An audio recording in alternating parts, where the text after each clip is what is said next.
Carlos Jiménez y en esta ocasión, muy buenas tardes, mi nombre es Carlos Jiménez y en esta ocasión les explicaré acerca de las estructuras máquinas. ¿Qué son las estructuras máquinas? Bueno, podemos definir las estructuras máquinas como sistemas que son diseñados para soportar fuerzas de trabajo. Aunque esta definición hay una diferencia clave entre los dos. Las estructuras son elementos estáticos, es decir, la función principal es soportar cargas. Estas estructuras pueden ser, por ejemplo, edificios y puentes, los cuales son estructuras estáticas que solo están para soportar cargas. En el caso de puentes, sería soportar las cargas de los vehículos que transitan encima de ellos, los edificios, las personas y todo el material que se ocupe dentro del edificio. En cambio, las máquinas son sistemas dinámicos, es decir, las máquinas son sistemas diseñados para realizar trabajos mediante la transformación y transmisión de energía, como lo pueden ser los motores, los engranajes y los centros. Estructuras. ¿Qué elementos llevan su comportamiento? Bueno, tenemos principalmente tres, que podrían ser las vigas, las estructuras.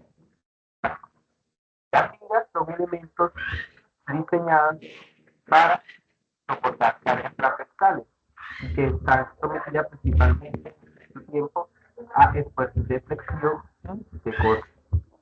Las columnas, en cambio, son estructuras que soportan cargas axiales y siempre están sometidas a compresión o tracción. Cuando una columna se carga más allá de la capacidad de la que está diseñada, puede sufrir un fenómeno llamado pandeo. Arcos. Los arcos están sometidos principalmente a las fuerzas axiales de compresión. Debido a la forma que tienen los arcos, las cargas que están encima de ellos se distribuyen de manera eficiente, lo que puede permitir construir grandes luces sin necesidad de soportes intermediarios.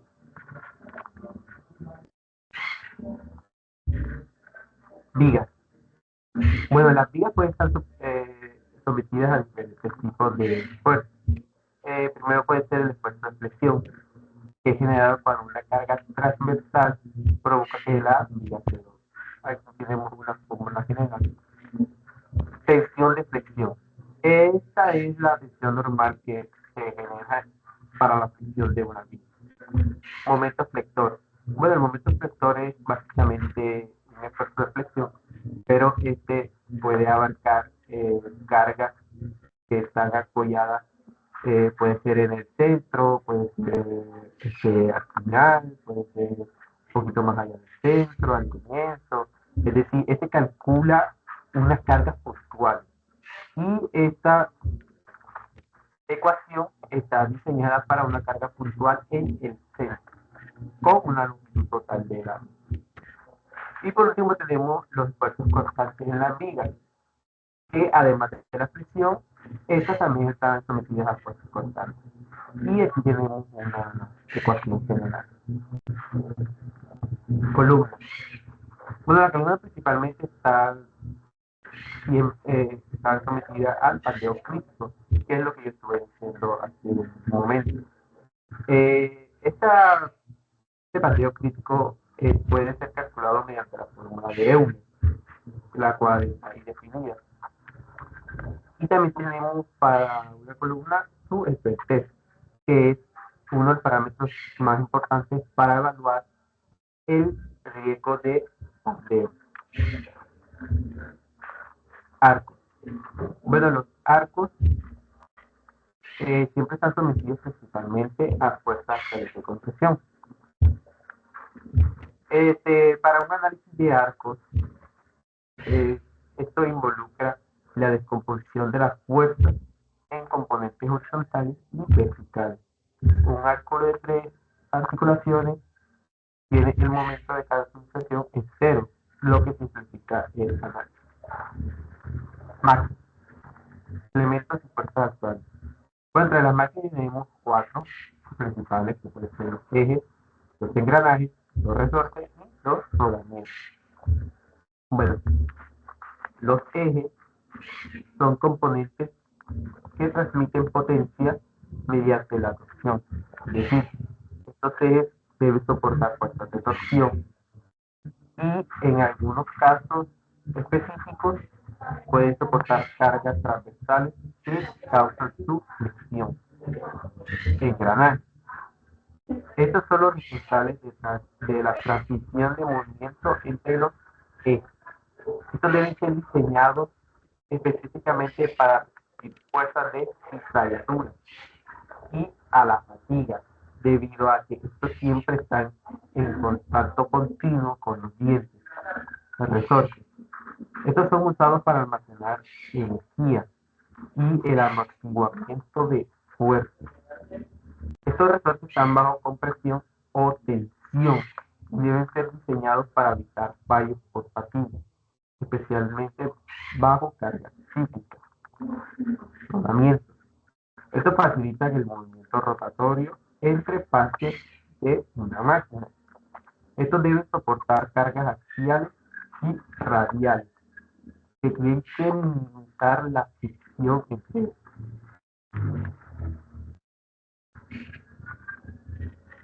Bueno, entre ustedes tenemos lo que es la tensión y la torsión. Entre la tensión, estos ejes tienen que transmitir potencia a través del esfuerzo de torsión, el cual es generado por un momento torsional. Y aquí tenemos una ángulo de torsión. Además de que tenemos que calcular el esfuerzo, tenemos que determinar el ángulo de la torsión. ¿Por qué? Porque esto indica cuánto se puede retorcer el eje bajo la aplicación de un torque. Engranaje.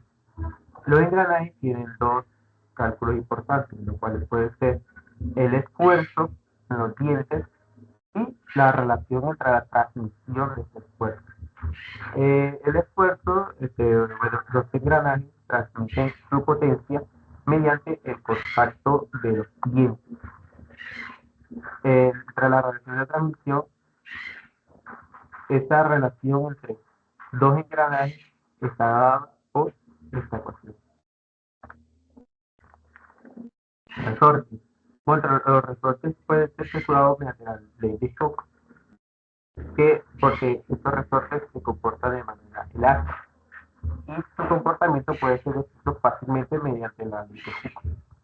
Energía almacenada, como dijimos al principio, los resortes están para almacenar energía bajo su compresión.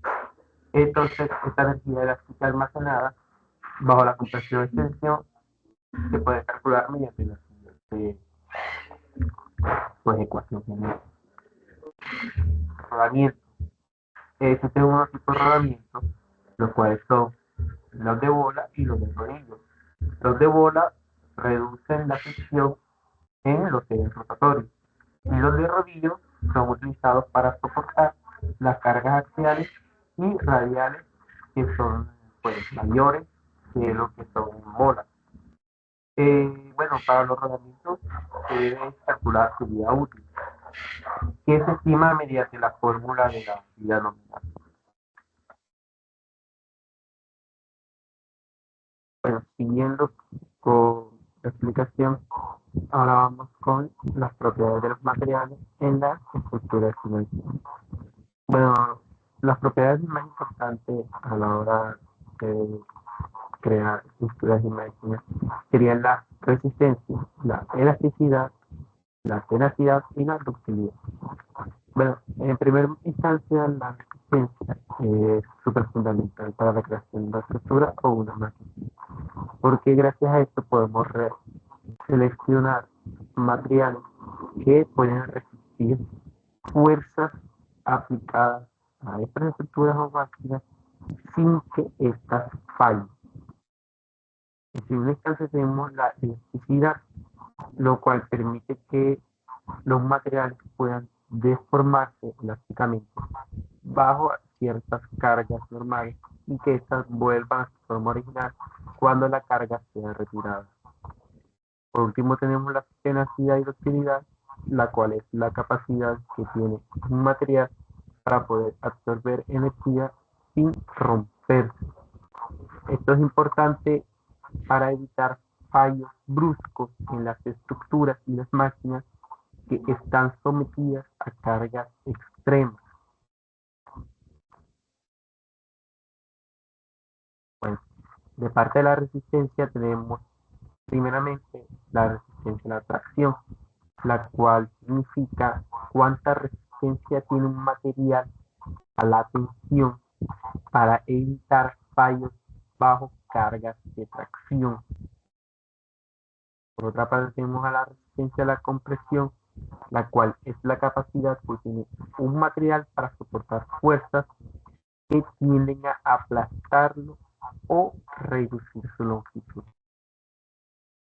Tenemos la resistencia al corte, la cual es la capacidad que tiene un material para resistir fuerzas que actúan en direcciones opuestas en planos cercanos, como cuando aplicamos un esfuerzo tangencial. Por último tenemos a la resistencia de la torsión, la cual es simplemente la capacidad que tiene un material para poder resistir fuerzas que tienden a torcerlo. Elasticidad y deformación.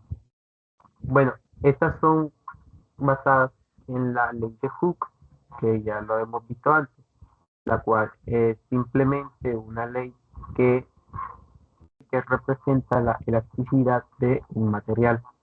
Esta tiene la relación entre el esfuerzo y la deformación en la región elástica de un material. Deformación axial. Esto ocurre cuando una barra o una columna está sometida a una carga axial que está a lo largo de su eje. Energía de deformación es cuando un material se deforma elásticamente y esta energía de la deformación se almacena. Entonces, esto debe ser calculado. Ductilidad.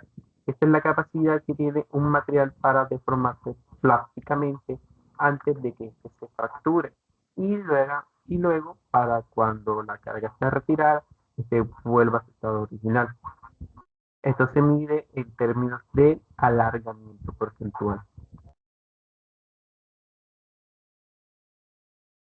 Por último, podemos sacar algunas conclusiones. Bueno, para la creación de una estructura de máquinas se deben tener en cuenta muchos factores que estos puedan asegurar una seguridad de que estos materiales, cuando sean puestos en acción, no fallen. Podemos integrar las estructuras y máquinas en la vida diaria. Estas estructuras y máquinas siempre van a estar expuestas a diferentes fuerzas, por lo que debemos tener en cuenta hacer un buen diseño que implique no solo seleccionar materiales adecuados, sino también garantizar que estos elementos sean capaces de soportar todas sus fuerzas sin esperar que estos fallen. Es importante el análisis de estas estructuras y máquinas. Debemos usar cálculos que sean precisos, los cuales puedan predecir su comportamiento para garantizar seguridad, eficiencia y durabilidad. Esto tiene una relevancia súper importante en la práctica, debido a que un buen diseño puede evitar fallos catastróficos, como lo puede ser el colapso de un puente o la rotura de un componente en una máquina industrial. Un puente, cuando colapsa, significa pérdidas sustanciales en la vida humana y pérdidas millonarias. Entonces debemos hacer cálculos precisos y un buen diseño que evite que estos elementos fallen. Y esto resalta la importancia que tiene la resistencia a materiales en el día a día de la ingeniería. Entonces eso es todo por hoy. Les agradezco este video y nos vemos en otra ocasión.